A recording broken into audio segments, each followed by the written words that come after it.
नमस्कार, आप देख रहे हैं राष्ट्रहित। सबसे पहले तो सभी दर्शकों को जन्माष्टमी की बधाई। और राष्ट्रहित में आज का जो मुद्दा है वो इतना ज्यादा महत्वपूर्ण हो जाता है जिससे हम, आप और हम सब, पूरा हिंदुस्तान जुड़ा हुआ है। आज द्रौपदी की चीख पुकार सुनकर तत्काल मौके पर पहुंचने वाले कृष्ण कन्हैया का जन्मोत्सव है। बात महाभारत के कृष्ण की हो और मशहूर कवि कैलाश गौतम ना याद आए, ऐसा भला कैसे हो सकता है।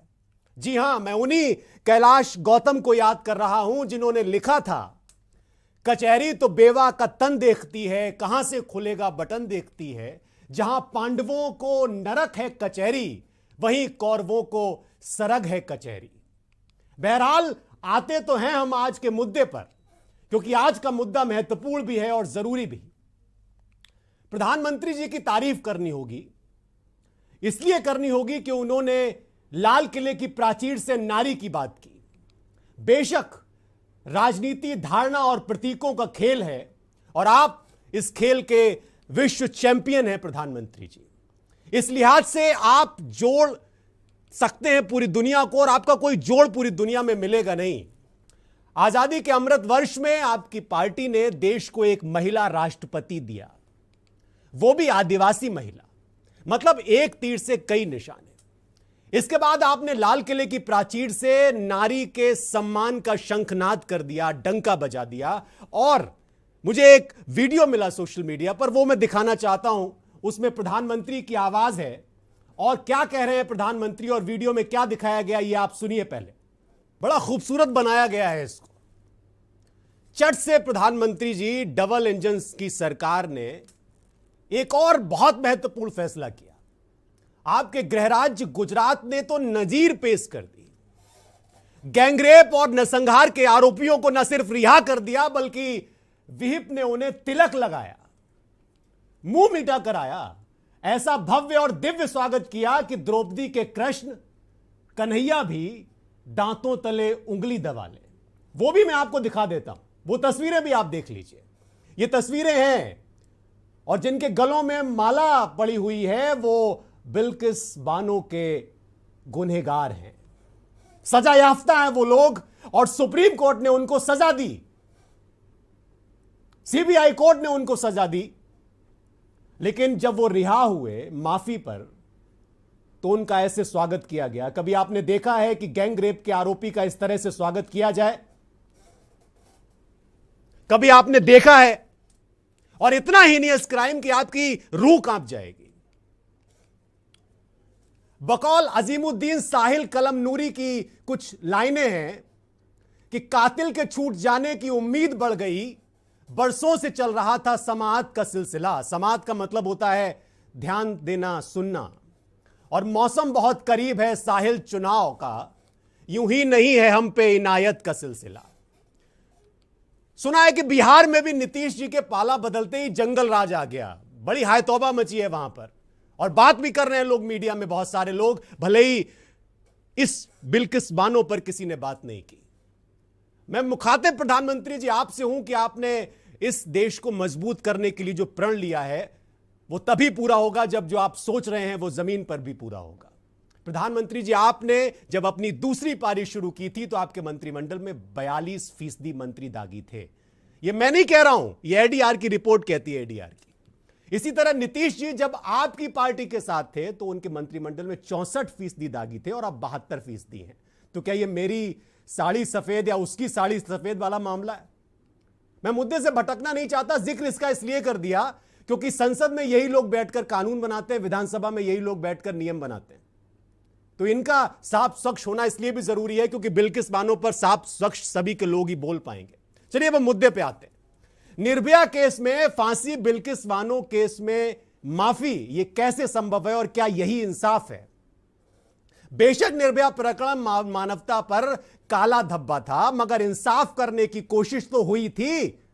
मगर बिल्किस बानो प्रकरण में तो अब सीधे न्याय व्यवस्था का ही चीरहरण कर दिया गया। लोकतंत्र लोकलाट से चलता है। यहां न्याय होने से भी ज्यादा जरूरी होता है कि न्याय होते हुए दिखे। क्या यही अटल बिहारी वाजपेयी जी वाला राजधर्म है? मगर क्या कीजिए, चुनाव धर्म के आगे राजधर्म पनाह मांगता हुआ दिखाई देता है। बलात्कारी हत्यारे जब जेल से बाहर निकले तो उनका स्वागत फूल मालाओं से हुआ है, मिठाइयां खिलाई गई। क्या 75 की उम्र में हमारी राष्ट्र नीति इतनी मैच्योर हो गई है कि यह सब झेल सके? अरे वानप्रस्थ आश्रम की उम्र तो आध्यात्मिक उत्कर्ष के लिए प्रेरित करती है ना, लेकिन यह तो माहौल इस तरह का है कि उसको बर्दाश्त करना मुश्किल है। सोचिए आखिर कहां पहुंच गए हैं। एक और ये जो वीडियो है, इसमें बिल्किस बानो कुछ बोल भी रही है, मैं चाहता हूं वो सुनाया जाए, ये वीडियो भी दिखाया जाए। अगर इसमें हम जैसी औरतों को जल्दी से जल्दी न्याय मिलना चाहिए, इतना वक्त नहीं रहना चाहिए।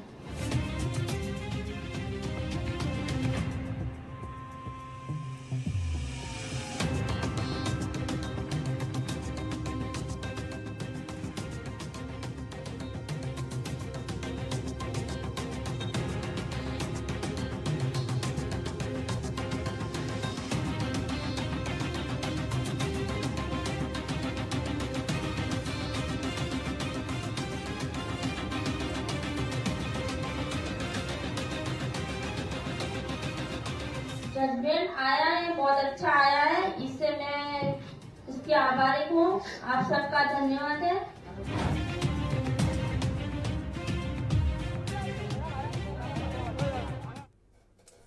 बिल्किस बानो की उम्र महज 21 साल थी जब उनके साथ बर्बरता हुई। सोचिए कहां आ गए हैं। राहुल गांधी ने ट्वीट किया इस पूरी घटना के बाद और लिखा कि 5 महीने की गर्भवती महिला से बलात्कार और उनकी 3 साल की बच्ची की हत्या करने वालों को आजादी के अमृत महोत्सव के दौरान रिहा किया गया। नारी शक्ति की झूठी बातें करने वाले देश की महिलाओं को क्या संदेश दे रहे हैं प्रधानमंत्री जी? पूरा देश उनकी कथनी और करनी में अंतर देख रहा है। प्रियंका ने ट्वीट किया, एक गर्भवती महिला के साथ गैंगरेप और उनकी बच्ची की हत्या के अपराध में सभी अदालत से सजा पा चुके अपराधियों की भाजपा सरकार द्वारा रिहाई। कैमरे के सामने स्वागत क्या अन्याय और संवेदनहीनता की पराकाष्ठा नहीं है? और यह भी प्रधानमंत्री जी को संबोधित करते हुए इस ट्वीट में लिखा गया कि नरेंद्र मोदी जी, स्त्री का सम्मान केवल भाषणों के लिए नहीं, महिलाओं के लिए भी जरूरी है। महिलाएं पूछ रही हैं आपसे। सबसे बड़ा सवाल तो यही है कि आखिर यह फैसला किस नीति के तहत लिया गया? किस नीति के तहत इन 11 सजा याफ्ता दोषियों को छोड़ा गया? जिस मामले की जांच एजेंसियां लगातार कह रही हैं कि यह सही मामला है और इस मामले में जांच एजेंसी ने ही जांच की, सीबीआई ने जांच की, उस पर बिना केंद्र सरकार की सहमति के राज्य सरकार कोई फैसला कर सकती है क्या? जाहिर है केंद्र सरकार को यह स्पष्ट करना चाहिए कि क्या राज्य सरकार ने सीआरपीसी की धारा 435 के तहत इस मामले में कोई अनुमति ली थी। याद कीजिए, राजीव गांधी के हत्यारों को रिहा करने के तमिलनाडु की जयललिता सरकार के फैसले पर उच्च न्यायालय ने क्या आदेश दिया था? गुजरात सरकार ने 1992 की नीति के तहत अगर यह फैसला लिया है तो उसे 8 मई 2013 को प्रदेश सरकार ने समाप्त कर दिया था। कांग्रेस प्रवक्ता पवन खेड़ा का दावा है कि गुजरात सरकार की ऑफिशियल वेबसाइट पर 1992 की नीति का कोई जिक्र नहीं है। गुजरात के मुख्यमंत्री जी ये बताएंगे कि क्या उच्चतम न्यायालय के संज्ञान के बाद क्या यह बात उसके संज्ञान में डाली गई? आपको बता दें कि 2014 के केंद्रीय गृह मंत्रालय के दिशा निर्देशों के अनुसार हत्या, सामूहिक बलात्कार जैसे मामलों में अभियुक्तों की क्षमा या रिहाई पर रोक लगाई गई। निर्भया प्रकरण में मीडिया, समाज और पूरा विपक्ष बलात्कारियों को कठोर से कठोर सजा देने की हिमायत कर रहा था। आज मेन स्ट्रीम मीडिया और इस देश के भाग्य विधाता जनप्रतिनिधियों को काट मार गया है क्या? क्या है क्रांतिकारी अरविंद केजरीवाल का पक्ष और विपक्ष के दूसरे दिग्गज क्या कर रहे हैं? यह देश और यहां की सरकारें संविधान के मुताबिक चलेंगी या जाति और मजहब के मुताबिक फैसले लिए जाएंगे? आपको बता दें कि बिल्किस बानो के मामले में उम्र कैद की सजा काट रहे 11 दोषी सोमवार को उन्हें गोधरा उप कारागार से जब रिहा किया गया तो बिल्किस बानो खौफ खा गई, दहशत में आ गई। गुजरात सरकार ने अपनी माफी नीति के तहत इन लोगों को रिहाई दी, मंजूरी दी। मुंबई में सीबीआई की एक विशेष अदालत ने, थोड़ा सा बैकग्राउंडर भी आप समझ लीजिए, सीबीआई की एक विशेष अदालत ने, मैं चाहता हूं कि ग्राफिक्स भी चला दीजिए आप, बिल्किस बानो के साथ सामूहिक बलात्कार और उनके परिवार के 7 सदस्यों की हत्या के जुर्म में 21 जनवरी 2008 को आजीवन कारावास की सजा सुनाई थी। बाद में बंबई हाईकोर्ट ने उनकी दोष सिद्धि को बरकरार रखा। 2002 के दंगों में सैकड़ों निरपराध लोग मारे गए थे और यह किसी से छिपा नहीं है। लेकिन जो एक मुस्लिम शब्द का मैं इस्तेमाल कर रहा हूं क्योंकि बिल्किस बानो मुस्लिम है और इस फैक्टर में इसलिए भी बहुत सारी बातें हुई हैं, बहुत सारे लोग कर रहे हैं। बिल्किस बानो के साथ क्या हुआ उसके कारण सारा भारत शर्मिंदा था। न सिर्फ बिल्किस बानो के साथ दर्जनों लोग इस तरह के थे, बल्कि उनकी 3 साल की बेटी की भी हत्या कर दी गई। 3.5 साल उसकी उस वक्त उम्र थी, गोद में थी, और बिल्किस बानो खुद गर्भवती थी। इस मुकदमे में सैकड़ों लोग गवाह थे। जजों ने पूरी सावधानी बरती और फैसला सुनाया, लेकिन इन हत्यारों की ओर से बराबर दया की याचिकाएं लगाई जाती रहीं। किसी एक याचिका पर अपना फैसला सुनाते हुए सर्वोच्च न्यायालय ने यह भी कहा, सुप्रीम कोर्ट ने यह कहा कि इस याचिका पर विचार करने का अधिकार गुजरात सरकार को है और ऐसे बलात्कारी हत्यारे किसी भी संप्रदाय, जाति या कुल के हों, कायदे से तो वो क्षमा योग्य नहीं है। ये सुप्रीम कोर्ट के शब्द थे, उनकी टिप्पणी थी। उन्हें निर्दोष घोषित करना और उनका सार्वजनिक अभिनंदन करना आखिर कहां तक न्याय है, यह सवाल है हमारा राष्ट्रहित में। सर्वोच्च न्यायालय ने 2019 में बिल्किस बानो को 50 लाख रुपए हर्जाने के तौर पर दिलवाया था और अब गुजरात सरकार ने इस मामले में केंद्र सरकार की राय भी नहीं ली। उसने क्या यह काम आसन्न चुनाव जीतने और थोक वोटों को ध्यान में रख के किया है? अगर ऐसा है तो क्या यह सही है? प्रधानमंत्री जी, आपके गृह मंत्रालय के अधीन काम करने वाले एनसीआरबी का डेटा भी यही कहता है। 2020 में महिलाओं से दुष्कर्म के रोज 77 मामले दर्ज किए गए हैं। एनसीआरबी का डेटा है। पूरे देश में 3,72,503 मामले दर्ज किए गए और 2019 में इसकी तादाद 4,05,326, 18 में 3,78,236 और महिलाओं के खिलाफ हिंसा में बड़ी तादाद में दुष्कर्म के मामले लगातार सामने आ रहे हैं। 2020 में भी दुष्कर्म के मामले करीब 28,000 के आसपास थे। और इन मामलों के बाद भी हम अगर इतना असंवेदनशील फैसला लेते हैं तो हमको डूब के मर जाना चाहिए। इतना हीनियस क्राइम होने के बाद भी अगर किसी राज्य की सरकार संवेदनशीलता नहीं दिखाती है तो बड़ी हैरानी होगी। प्रधानमंत्री जी कहते हैं, और उनसे मैं ये शब्द उधार ले रहा हूं माफी के साथ, माजरत के साथ, उन्होंने ही कहा है कि ऐसी स्थिति में क्या हम स्वभाव से, संस्कार से, रोजमर्रा की जिंदगी में नारी को अपमानित करने वाली हर बात से मुक्ति का संकल्प ले सकते हैं? बिल्कुल ले सकते हैं, क्यों नहीं लेना चाहिए। लेकिन गुजरात सरकार ने जो किया उसके बाद संकल्प लेना बड़ा मुश्किल है। आदि आबादी को सम्मान देने की बात कहीं तो अक्सर जाती है, लेकिन क्या वाकई ऐसा है? यह हम बार बार पूछते रहेंगे और आज के शो में पूछेंगे अपने मेहमानों से। जिस संसद ने कानून बनाए वहां लोकसभा और राज्यसभा में महिलाओं को 33% आरक्षण देने का बिल अब तक पास क्यों नहीं हुआ? फिलहाल लोकसभा के 543 सांसदों में से 81 और राज्यसभा के 237 सांसदों में से 33 ही महिलाएं, यानी लोकसभा और राज्यसभा में 15% से भी कम आदि आबादी का प्रतिनिधित्व है। बाकी आप जनता जनार्दन है, खुद जानते हैं। मेहमान हमारे साथ हैं और आज मैंने अपने पैनल में सभी महिलाओं को ही बुलाया है जिससे वो आवाज उठा पाए। हमारे साथ आशा दुबे कांग्रेस उपाध्यक्ष महिला मोर्चा की हैं, जुड़ गई हैं राष्ट्रहित में। हमारे साथ Tahira Hasan human right activist हैं, वो भी जुड़ गई हैं। आप दोनों का स्वागत है। और इसके अलावा हमारे साथ समाजवादी पार्टी की प्रवक्ता सुमेरा राणा भी जुड़ेंगी, सोशल एक्टिविस्ट हैं शालिनी पांडे, वो भी जुड़ेंगी। बीजेपी से हमारे साथ अनीता जायसवाल जुड़ेंगी।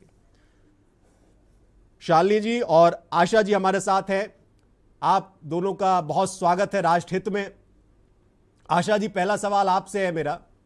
आपने मुखरता से इस बात को उठाया है, आप महिला हैं, और मैं स्पष्ट कर देना चाहता हूं अपने इस कार्यक्रम में, मैं बिल्कुल भी पार्टी और राजनीति की बात नहीं कर रहा हूं, क्योंकि हर जगह राष्ट्रवाद, राष्ट्र प्रेम, राष्ट्र निर्माण और राष्ट्रहित की बात हो रही है, तो मैं राष्ट्रहित की बात करना चाहता हूं।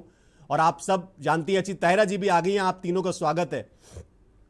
ये क्या है और क्यों इसमें इतना बड़ा मौन है? क्या इतना सस्ता क्राइम था क्या ये? मैं तो उसको पढ़ रहा हूं, मैं बोल भी नहीं पा रहा हूं, मेरी रूह कांप जाती है। मैं उस वक्त इतनी मुझे शायद समझ न रही हो, लेकिन आज मैं पढ़ रहा था तो कांप जाता है अंदर से मन। और उस महिला के ऊपर क्या गुजर रही होगी जिसने ये सब झेला। आज वो आरोपी, अभिनंदन किया जा रहा है उनका। आशा जी पहले आप, फिर उसके बाद मैं ताहिरा जी के पास जाऊंगा। नमस्कार। मुझे मुझे अपने प्रेम से ये उम्मीद नहीं थी कि जिस औरत ने अपने ऊपर जो अत्याचार हुआ है वो अपनी आंखों के सामने उसने देखा है, और इस तरह से उसकी 3 साल की मासूम लड़की उसको पटक पटक के मार दिया है उन हत्यारों ने। और जी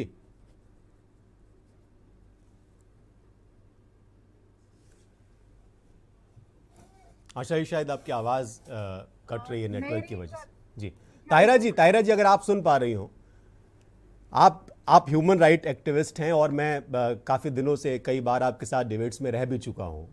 आज की परिस्थिति जिसमें मैं ये राष्ट्रहित का कार्यक्रम कर रहा हूं हैरान करने वाली है, और मैं लगातार सोच रहा था कि इस पे कोई बहुत मुखर होकर बात क्यों नहीं कर रहा। वो तमाम महिला सांसद, महिला विधायक क्यों चुप्पी साधे हुए हैं जो निर्भया वाली घटना के बाद बहुत झंडा तान रही थी?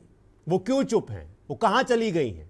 बिल्किस बानो के मामले में अगर इतनी असंवेदनशीलता बरती जाएगी तो फिर हम कहां खड़े हुए हैं? मैं ये जानना चाह रहा हूं आपसे। तो उनको क्या संदेशा मिलेगा? जी ताहिरा जी।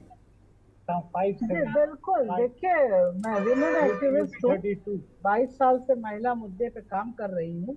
और ये जो कोई भी हो, किसी धर्म का हो, किसी जात का हो, ये कोई बात ही नहीं है। गैंग रेप करने वाला रेपिस्ट जो है, और ये तो रेयर टू रेयरेस्ट केस है। बिल्कुल, ये तो निर्भया के बाद ये तय हुआ था। इस तरह के केसेस में आप माफी कैसे दे सकते हैं जो विमेन की बॉडी को वॉयलेट कर रहा है? आप सोचिए, बलात्कार क्या है? उसकी अस्मिता को रौंद रहा है, उसके सामने उसकी बच्ची का कर रहा है, वो क्या उसको मार रहा है, वो अलग एक क्राइम है ही है। लेकिन एक महिला, गर्भवती महिला के साथ बलात्कार करना, ये बताइए, ये जो क्राइम है इसके लिए कोई उसको माफी की कोई जगह नहीं है। और निर्भया के बाद तो ये तय हो गया था, जस्टिस वर्मा कमेटी बनी थी, और ऐसे नहीं बनी थी। हम महिलाओं ने इसके लिए एक मजबूत मुहिम चलाई थी। उसके बाद जस्टिस वर्मा कमेटी गठित की गई थी और सभी एक्टिविस्ट ने, और मैं अपने को भी फॉर्चुनेट समझती हूँ, मैंने भी उसमें इनपुट दिया था और एक मजबूत कानून हमारे हाथ में आया। तो मुझे लगता है उसके बाद किसी बलात्कारी को, सामूहिक बलात्कार जिन लोगों ने मिलकर किया हो, आखिर उसको कैसे माफी दी जा सकती है? जो महिला नारी का सम्मान तो छोड़िए, उसके साथ इस कदर उसको असॉल्ट कर रहा है, उसके पूरी अस्मिता को रौंद रहा है, वहां पे आप कैसे उसको माफ कर सकते हैं? जी जी। और ये हमारी भारतीय संस्कृति नहीं हो सकती कि बलात्कारी को मिठाई खिलाएं, उनको हार माला पहनाएं। कैसे हो सकती है? अगर नारी की पूजा होती है, की जाती है, तो उस देश में ये काम कैसे हो रहा है? तो मुझे लगता है कि ये बिल्कुल बहुत ही कोई और नाम है, वो अमिता है, अनिता है, कोई है, इससे कोई मतलब। जी बिल्कुल बिल्कुल। ताहिरा जी, शायद नेटवर्क की प्रॉब्लम है। शालिनी जी, ये गुजरात सरकार की माफी नीति का जिन 11 सजा याफ्ता दोषियों को फायदा मिला, उनके नाम मैं लेना चाहता हूं। जसवंत नाई, गोविंद नाई, शैलेश भट्ट, राधेश्याम शाह, विपिन चंद जोशी, केशर भाई बोहानिया, प्रदीप मोडरिया, बाका भाई बोहानिया, राजू भाई सोनी, मितेश भट्ट और रमेश चांदाना। इन लोगों को फायदा मिला। शालिनी जी, आपसे सवाल है मेरा, और इन लोगों का स्वागत किया गया। चूंकि आप समाज के हर वर्ग से मिलती हैं, उसके दर्द को समझने की कोशिश करती हैं, आप समाज से जुड़ी रहती हैं। ये किस तरह का समाज हम बना रहे हैं कि एक महिला के साथ जिसने इतनी बर्बरता की हो, उसको हम माला पहनाएं, लड्डू खिलाएं? ठीक है, वो अपनी विचारधारा अपनी जगह है, लोग अपनी विचारधारा के लिए मर खप जाते हैं, लेकिन महिलाओं की जगह होनी चाहिए इस समाज में कि नहीं होनी चाहिए? चाहे वो किसी भी जाति की हो, हिंदू हो, मुस्लिम हो, सिख हो, ईसाई हो, आदिवासी हो, दलित हो, कोई भी हो। देखिए शिवम जी, ये ऐसा मुद्दा है जिसमें कुछ भी कह पाना एक बहुत ही मुश्किल चीज है। आप इस चीज को उससे समझिए जी कि वो महिला जो 5 महीने की गर्भवती थी और उसके साथ इन लोगों ने बलात्कार किया। बलात्कार एक महिला का नहीं होता, उस पूरे परिवार का होता है। कानून बनाने वाले पुरुष, कानून इम्प्लीमेंट करने वाले पुरुष, और सरकार में सबसे ज्यादा अगर प्रतिभागी कोई करता है तो वो पुरुष। तो महिला के बारे में सोचने वाला तो कोई है नहीं, महिलाओं के बारे में सोचने वाला कोई नहीं है। आपने सिर्फ और सिर्फ एक प्रोडक्ट की तरह प्रेसिडेंट बना दिया द्रौपदी मुर्मू जी को कि वो महिला है। आपने निर्मला सीतारमण को फाइनेंस मिनिस्ट्री दे दी। आनंदीबेन जो अभी हमारी गवर्नर है वो वहां की मुख्यमंत्री रह चुकी हैं। आप देखिए उस प्रदेश में उस महिला के साथ कितनी बर्बरता हुई और उसको आज इनाम में क्या मिला। 21 साल बाद उसके सारे आरोपियों को रिहा कर दिया गया। हम समाज में क्या मैसेज दे रहे हैं? ये देश हमेशा महिलाओं के लिए था, शुरुआत से लेकर महिला प्रधान देश था ये। लेकिन आज हम महिलाओं की ये दुर्दशा है कि हम ऐसी घटनाओं से अपने आप को कमजोर महसूस करते हैं। मैं इस समय आपसे बात नहीं कर पा रही हूँ क्योंकि मुझे इतना क्रोध आ रहा है कि किस तरीके की मैसेज आप दे रहे हैं। हम तो ये सोच रहे हैं कि घर में पलने वाली बेटियों को भी ना हम क्यों खत्म करें, क्यों पैदा करें? हम क्या समाज को दे रहे हैं? बिल्कुल। एक छोटे से ब्रेक के लिए रुकेंगे, बहुत छोटे से ब्रेक के लिए। मैं तुरंत आता हूं। और ये बहुत वाकई में बहुत गंभीर मुद्दा है। हमारे साथ कुछ दर्शक भी जुड़ रहे हैं जो फोन कर रहे हैं, हम उनसे भी बात करेंगे। हमारे साथ कुछ मेहमान भी हैं। एक छोटे से ब्रेक के लिए हमें रुकना होगा, फौरन लौटते हैं।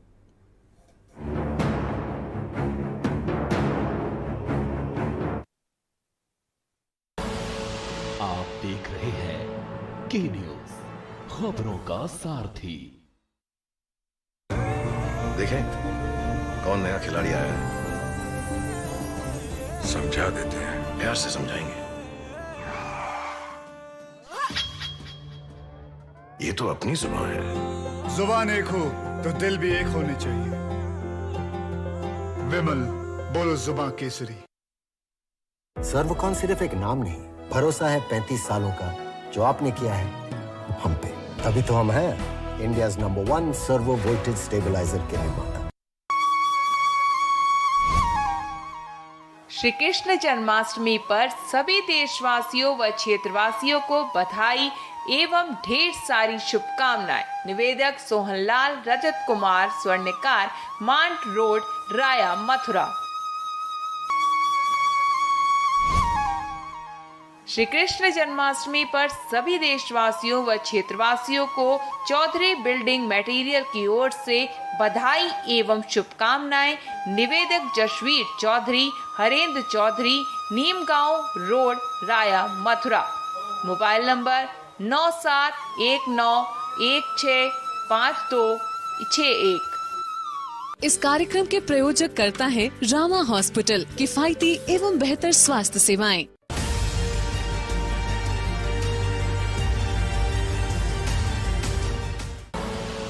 आप देख रहे हैं के न्यूज, खबरों का सारथी।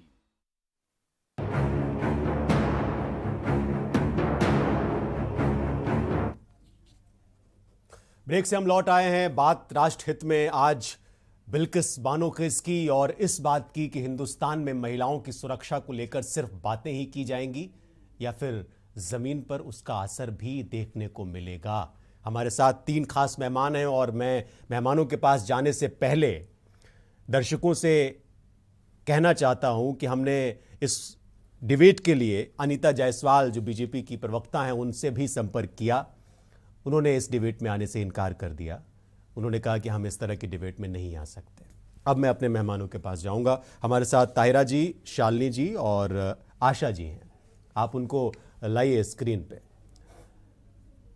कांग्रेस से हमारे साथ आशा जी जुड़ गई हैं। आप पहले शायद नेटवर्क की प्रॉब्लम थी। अब बीजेपी की जो अनीता जी हैं उन्होंने आने से मना कर दिया, तो अब मैं आप जो कहेंगी उसकी बात काटने के लिए हमारे पास कोई नहीं है। लेकिन एक चीज आशा जी, ये पार्टी लाइन से हट जाते हैं। पार्टी लाइन तो चलती रहेगी। जब हम मर जाएंगे तो पार्टी लाइन साथ में नहीं जाएगी हमारे। उस वक्त सिर्फ हमारा मुर्दा शरीर ही जाएगा और हम जो काम करके जा रहे हैं वही जाएगा। तो आशा जी मुझे यह बताइए कि इस मामले में उन तमाम महिला सांसदों को, विधायकों को क्या हुआ जो महिला सुरक्षा की बात करती हैं, सिर्फ बात करती हैं कि उस पर अमल में भी लाने का इरादा भी है उनका। राष्ट्रपति भी हमारे देश की महिला ही हैं।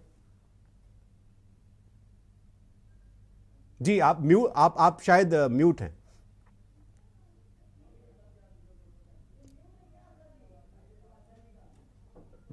आशा जी, आपकी आवाज नहीं आ रही है, आप शायद म्यूट हैं। आपका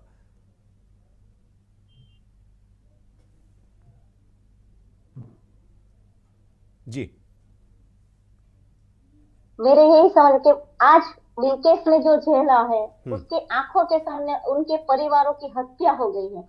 जिस लड़की के साथ बलात्कार होता है उनको दवा, उनकी आवाज ज्यादातर दबा दी जाती है। और देश में ऐसी कितनी महिला है जो पीड़ित है, और ये जो गोधरा कांड हुआ था उसमें भी कितनी ऐसी महिलाओं जिनका कोई रिकॉर्डिंग नहीं है। इसलिए ये बिल्किस को तो हमें सैल्यूट करना चाहिए कि वो लड़ी अपने हक के लिए। और आज इन आरिफ को छोड़ने का उनको कोई राइट ही नहीं है। सरकार ने ऐसा कानून को हम मानते नहीं है। जो बलात्कारी है उनको आप रिहा कर रहे हो। इनको रिहा करने का मतलब क्या है? वापस देश में और बलात्कार बढ़ाना चाहते हो? महिलाओं के ऊपर अत्याचार होने का आप दावा कर रहे हो? क्या कर रहे हो? मेरी समझ में नहीं आ रहा है कि ये क्या कर रही है। बहरी मूंगी सरकार औरतों के लिए कुछ करना चाहती भी है या ऐसे ही कथनी और करने का उनका ऐसे ही हाथी के दांत जैसी बात है कि चबाने के और है, दिखाने के और है। मेरी समझ में यही नहीं आ रहा कि महिलाओं को ये क्या सेफ्टी दे रहे हैं। बिल्कुल। ताहिरा जी, एक चीज मैं पढ़ रहा था अभी एक रिपोर्ट में कि जब बिल्किस के साथ ये सब बर्बरता हुई, उसके बाद वो कई घंटों तक बेहोश रहीं, बदहवास रहीं, और उसके बाद एक आदिवासी महिला से उन्होंने कपड़ा मांगा जब उनको हल्का सा होश आया, और वो नज़दीकी थाने में उन्होंने एक रिपोर्ट की। ये भी शायद एक संयोग है कि जिस महिला ने उस वक्त उनकी मदद की वो आदिवासी महिला थी, और आज हमारे देश की जो महामहिम है, राष्ट्रपति हैं, वो भी आदिवासी हैं। उनसे उम्मीद की जानी चाहिए, मुझे लगता है, इस देश की महिलाओं को कि इस तरह की जो हीनियस क्राइम है उस पर कम से कम इस देश में इतनी तो संवेदनशीलता दिखाई जाए कि इन महिलाओं को एक भरोसा बने, भरोसा पैदा हो। वो किस बिरादरी से है, किस धर्म से, ये तो बात ही नहीं है। हाड़ मांस खून तो सब है ना उस महिला में। जी ताहिरा जी।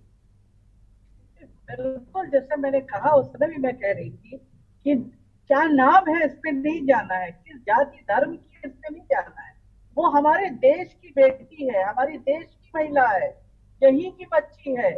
तो जाहिर है उसके साथ अगर इस तरह की बर्बरता हुई है तो माफी का कहीं कोई कॉलम हो ही नहीं सकता। देखिए, और ये निर्भया के बाद 2012 का जो जघन्य अपराध हुआ था, उसके बाद कानून बनने के बाद ये तय हुआ था कि रियल टू रियल केस से कोई सवाल ही नहीं है। वहां पे आप माफी कैसे दे सकते हैं?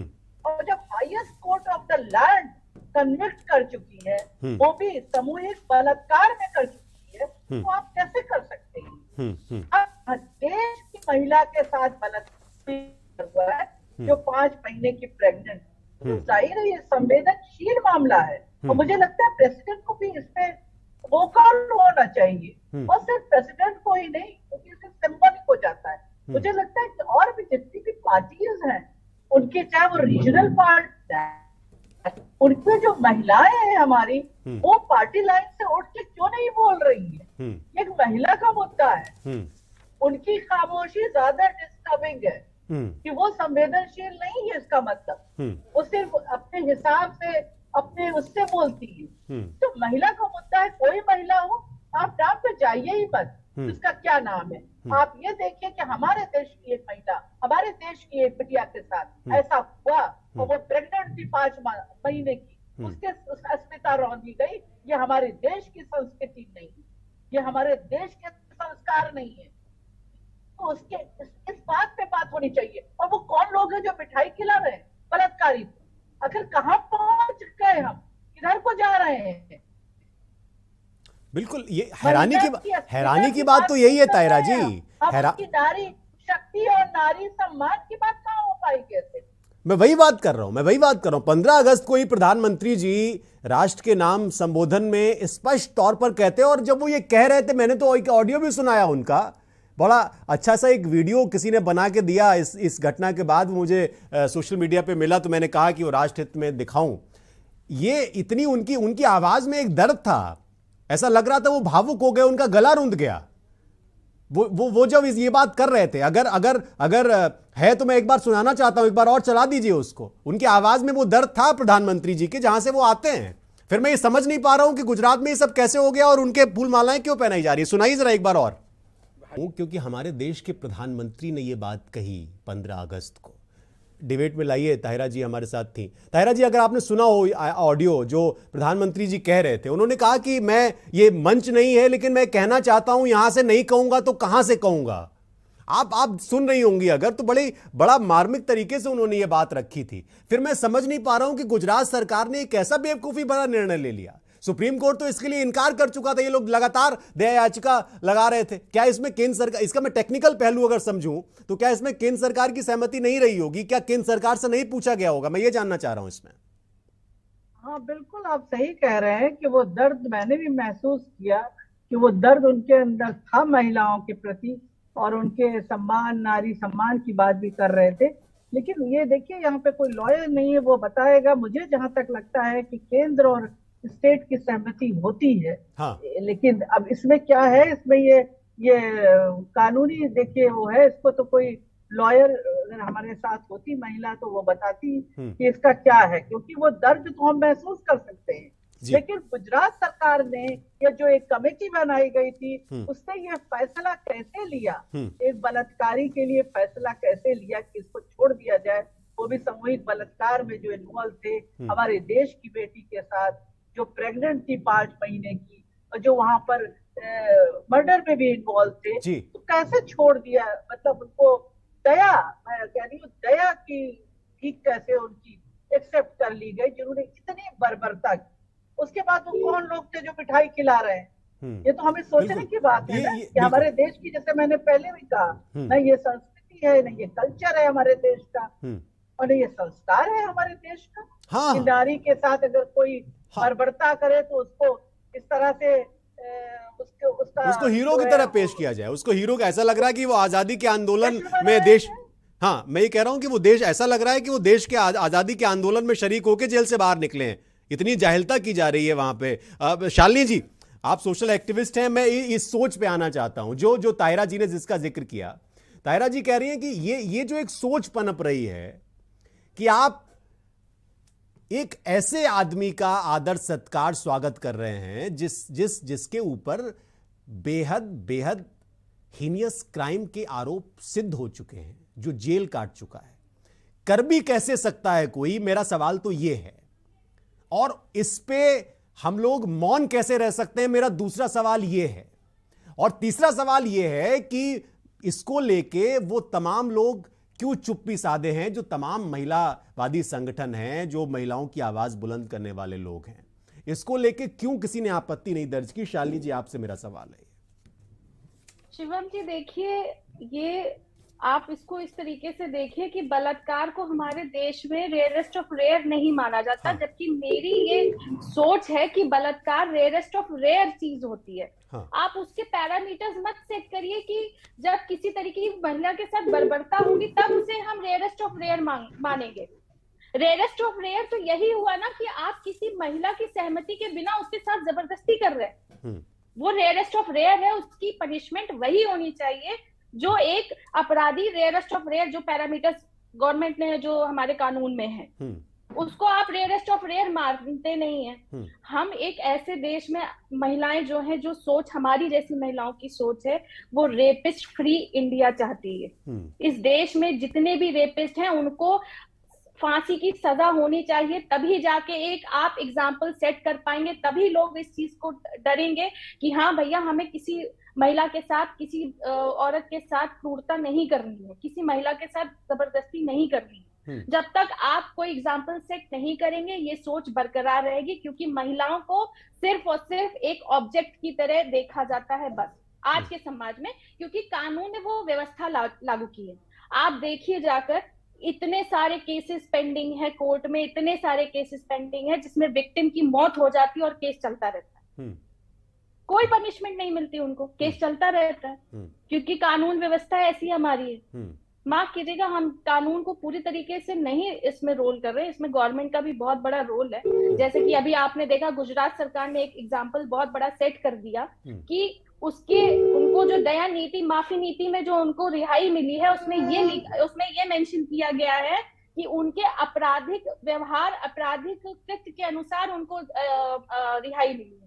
मतलब उनका जो आपराधिक जो उन्होंने अपराध किया था वो उस लेवल का नहीं था जिस लेवल की उनको उम्र कैद की सजा दी गई। आप उस मानसिकता के बारे में सोचिए, क्या मानसिकता रही होगी उस व्यक्ति की जिसने इस चीज पर साइन किया होगा कि हाँ इनको रिहाई मिल जाए। हाँ। आप उस मानसिकता के बारे में सोचिए। तो ऐसी मानसिकता के लोग ऐसे पद पर बैठे हुए हैं। आप सोचिए ऐसी मानसिकता के लोग और कौन कौन से पद पे बैठे हुए हैं। रही बात महिलाओं की जो पद पे बैठी हुई हैं, जो इस चीज को और गंभीरता से उठा सकती हैं, समस्या ये है कि उन सब महिलाओं को अपने पद से इतना प्रेम है, वो किसी भी तरीके का कोई भी विरोध मैं तो हैरान नहीं कर सकती। मैं तो हैरान हूँ शालिनी जी। मैंने बुलाने की कोशिश की अनीता जायसवाल जी को। मैंने कहा कि आपका भी पक्ष आए, आप बताएं, क्योंकि प्रधानमंत्री जी और सभी लोग जो भी इस देश को प्यार करते हैं वो ये चाहते हैं कि हमारे देश की महिलाएं, हमारे देश की जो स्त्रियां हैं वो सुरक्षित रहें और मजबूत बने।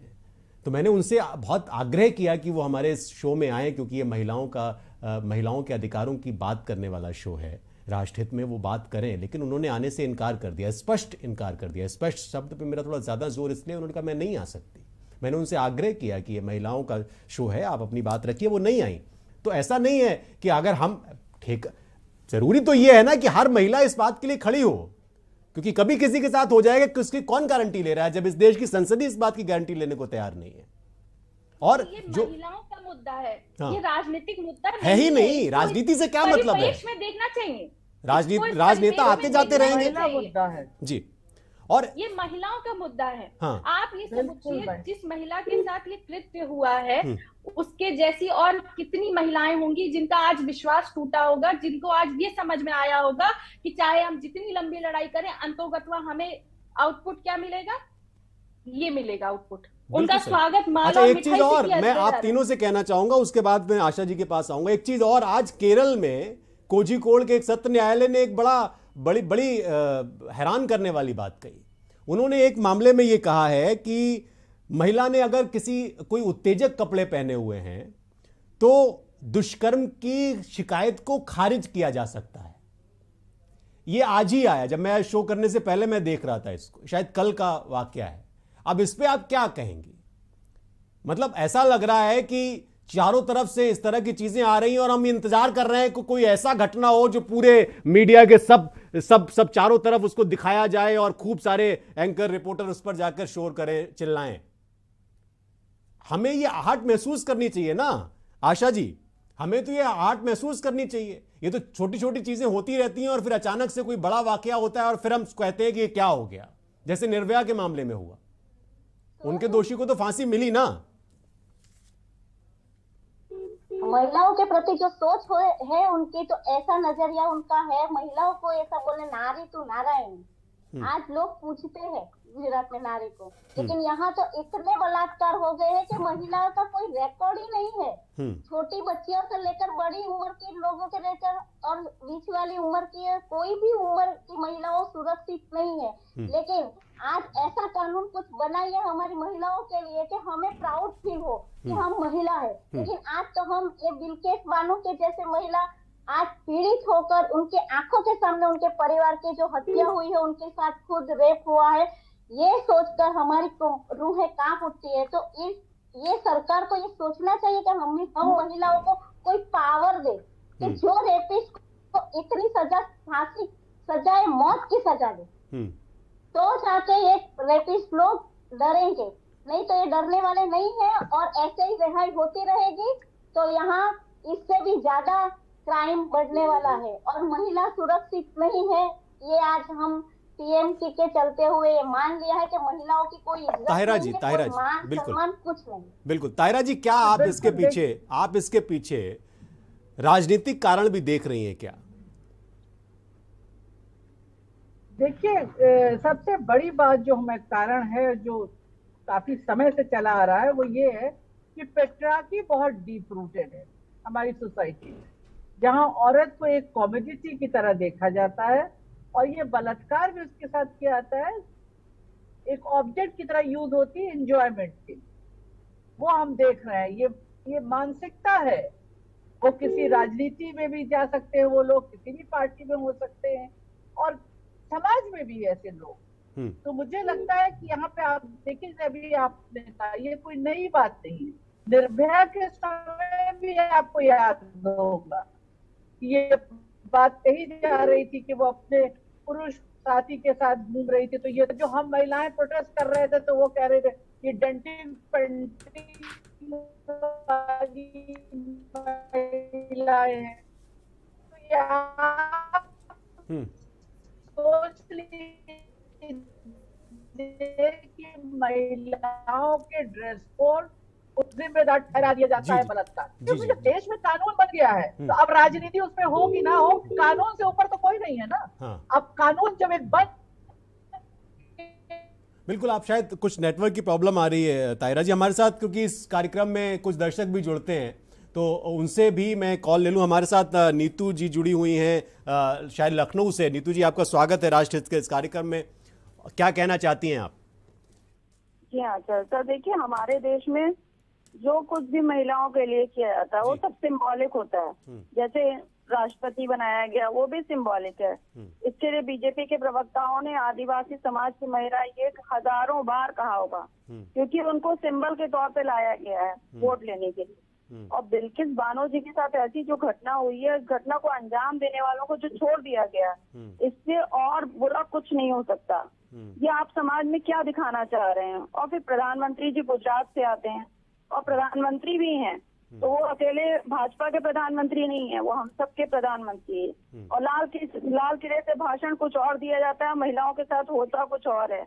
तो सरकार ये क्या कर रही है? हम लोग कहाँ सुरक्षित हैं? जब इस तरह की घटना हो रही है तो हम तो नहीं सुरक्षित हैं। आप क्या चाहती हैं? आप क्या चाहती हैं? आप क्या चाहती हैं? मतलब आपको इस मामले में सरकार को क्या करना चाहिए? अब रिहाई तो दे दी है, माफी तो दे दी है, कि उन लोगों को आपने क्यों छोड़ दिया है?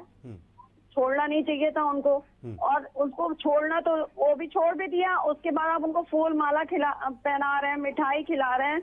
ये क्या आप दिखाना चाह रहे हैं समाज में कि महिलाओं के साथ इस तरह का होता है बर्बरता?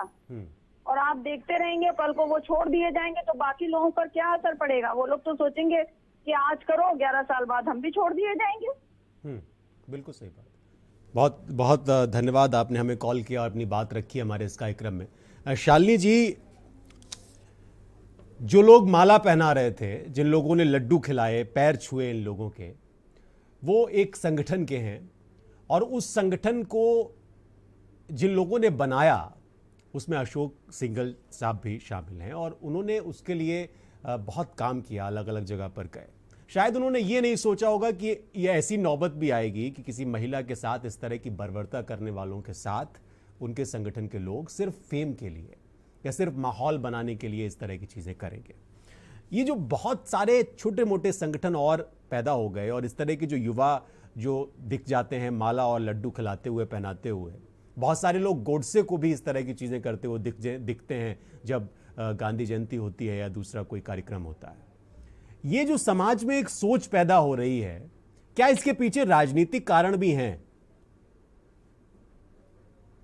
इसके पीछे बिल्कुल आपने सही कहा, इसको ये राजनीतिक दृष्टि से ही इसे देखा जा सकता है, क्योंकि मुझे नहीं लगता समाज में इस प्रकार के लोग हैं जो किसी अपराधी को उसकी सजा भोगते हुए और उसको रिहाई मिलती है और उसका स्वागत इस प्रकार से करते हैं, और जो कि सजा अपराध भी किस किस्म का है कि किसी बलात्कार का, भाई चोरी का हो, मर्डर का हो, समझ में आता है। अपराध कौन सा है? बलात्कार का अपराध है और उसकी वो सजा भोग रहा है, उसके बाद उसको रिहाई मिलती है प्रदेश सरकार के द्वारा और उसका स्वागत माला और मिठाई से होता है। तो ये बिल्कुल एक राजनीतिक प्रकरण में ही इसको इन्वॉल्व किया जाएगा, क्योंकि और कोई रीजन नहीं हो सकता। आप किस विषय पे, किस आधार पर आप उनका स्वागत कर रहे हो? मुझे तो उन लोगों से सवाल पूछने का मन कर रहा है कि ये मुझे इस चीज को जस्टिफाई करे कि उनका माला मिठाई से स्वागत किस आधार पर किया गया है। ऐसा कौन सा उन्होंने स्वतंत्रता सेनानी का काम किया है, या किसी आतंकवादी संगठन का निष्क्रिय किया है, या किसी का ऐसे बिल्कुल व्यक्ति सही का बात है, बिल्कुल सही बात है, बिल्कुल सही बात है। ताहिरा जी, आखिरी में आपका कमेंट मैं चाहूंगा, क्योंकि मुझे शो खत्म करना है। आखिरी में आपका कमेंट, क्या इसमें अब क्या करने की जरूरत है जिससे कि बिल्किस बानो, जो कि आजकल बड़ी परेशान भी है, कोशिश मैंने की वहाँ जो हमारे सहयोगी हैं उनसे बात करके कि क्या स्थिति है, लेकिन वो वहाँ पहुँच नहीं पाए, वो बड़ी परेशान है और डरी हुई हैं। क्या किया जाना चाहिए, बहुत संक्षेप में आखिरी में ताहिरा जी?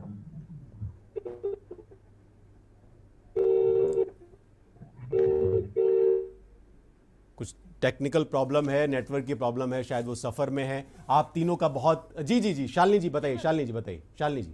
मैं आपसे एक निवेदन करना चाहती हूँ, क्योंकि आप राष्ट्र हित में प्रोग्राम कर रहे हैं जी। तो मेरा आपसे ये निवेदन है कि जैसे कि तलाक फ्री इंडिया हो गया, और भी बहुत सारे इश्यूज महिलाओं के लिए उठाए गए जो कहीं ना कहीं आप सक्सेसफुल रहे हैं, तो मेरे आपसे निवेदन है कि आप नहीं चाहिए, उनके साथ आपको ना विचार होगा कि इस देश को रेपिस्ट फ्री इंडिया बनाए। बिल्कुल, रेपिस्ट फ्री इंडिया बनाए, बिल्कुल सही बात है। बहुत बहुत बहुत धन्यवाद आप तीनों का कि आप हमारे साथ जुड़ी, शालिनी जी, आशा जी और ताहिरा जी। और जो लोग नहीं जुड़ पाए उनको भी धन्यवाद, उनका नाम मैंने ले लिया, उनको भी धन्यवाद। आप सभी लोगों का बहुत आभार कि आपने राष्ट्र हित में अपना कीमती समय दिया।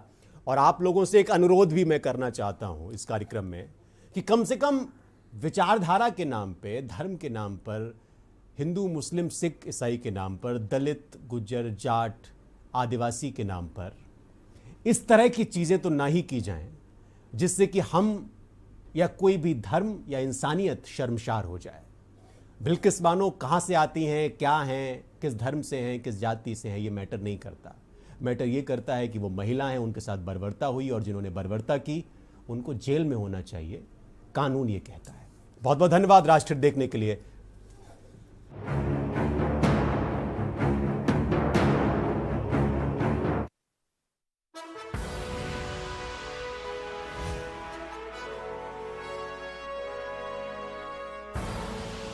आप देख रहे हैं के न्यूज।